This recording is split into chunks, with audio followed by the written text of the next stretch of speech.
ceeb nugumay noqon nugumanaanay adkaan inaan fulilo cadaaladda oo isagana deeqaysa annagana deeqaysa ayaan maanta dhaar ilaahay kula galay waana tan sugaysa waxaananu maanta isnagu mahadnaqaynaa inuu maanta naga qaatay oo uu na aaminay oo uu maanta isaga oo quus ka taagan oo la in badan baan cadaaladda deeday inaan anagu maanta annana waxaanu maanta leenahay anoo ku adlaya afka xildhibaanada shakhsiga qor ee maanta ay ka doorteen inaan ku qaabilo xildhibaan maydhane waxaan leeyahay walaal maanta taasaan kula daydaynaa ballanku ugu la galay kugu garab istaagayna Soomaaliland taasaa wada deeqda rag cadaalad waayay baa leeyay sida cawsha kala carar anagu doonayno Soomaaliland cadaalad darro kala yaacdo taasaan maanta halka ku taaganahay ilaahayna cadaaladda hanagu guuleeyo hana noqoto cadaaladii ballaarata ee Soomaaliland meel kasta joogto gaadha aadna waan kugu baarigayaa talaabada geesinimada halkan maanta waxa ka hadlay Ibrahim Maxamed Jaamac oo ku magac dheer Khadar Guun xildhibaan Khadar Guun ujeedka maanta aan halkan uga hadlayo saxaafadda waa arrimo maalmahan ba soo noqonayay iyo qeexid hadafkayga siyaasiga ee maanta isbedelay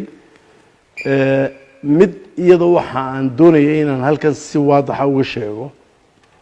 anigu maanta xusbi cusub ama sida rag garashadoodu liidata oo sheeganaya isbahaysiga ay u dhigeen hadalka in la iibsaday anigu nin la iibsaday ma yihi nin adduunyo dar haystana ma yihi nin magaalada Hargeysa u dhashay kuna dhaqan noloshiisana ay ku filantay ilaahay mahadii baan ahay taasaan ka leeyahay xusbigana midna waa xusbigan ka tirsanaa waa xusbigaygu baan soo noqday kadib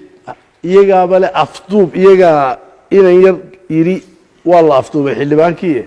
horta hadii cid la afduubay ana xusbigayga laga afduubay oo qasab ay ku noqotay in la yiraahdo wadan iska sharax aniguna maadaama sharaxan ahaa qof beed gacmaha ku sitaan ahaa qof u baahan cod bixiyayaashii baan ahaa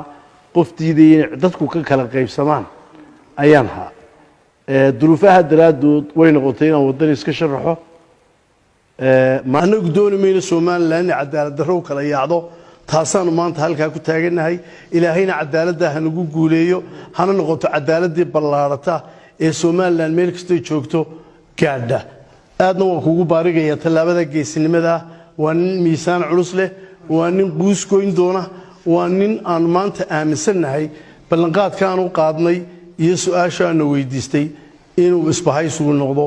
kuwii ku guuleysta shir guddoonka Soomaaliland 5 sano oo astaysan assalaamu calaykum waraxmatullaahi wabarakaatuh waajib oranaya ma hotel maamuus fadhiiso kuwa isbahaysiga la fadhiiso ee hore u soo maray madaxtooyada ee Soomaaliland cunfiga iyo cudurka maanta dhex jooga dhex galiyay halkay isku urursadeen mise dawladdu halkay joogto oo ahayd xusbigii aan markii hore ahaa ee jujuubka laga gixiyay ee laga sharxay wadani oo uu maanta isaga oo quus ka taagan oo la in badan baan cadaaladda deeday inaan anagu maanta annana waxaan maanta leenahay anoo ku adlaya afka xildhibaanada shakhsiga qor ee maanta ay ka doorteen inaan ku qaabilo xildhibaan maydhane anigu maanta qabiil ugu maaniman xusbiga kulmiye hungurina ugu maaniman sidaan idinku sheegay wixii dantu ugu jirtay shacbiga Soomaaliyeed matalayo dhamaantood min saylac loo yacado ilaa iyo caynaba ayaan maanta halka u joogaa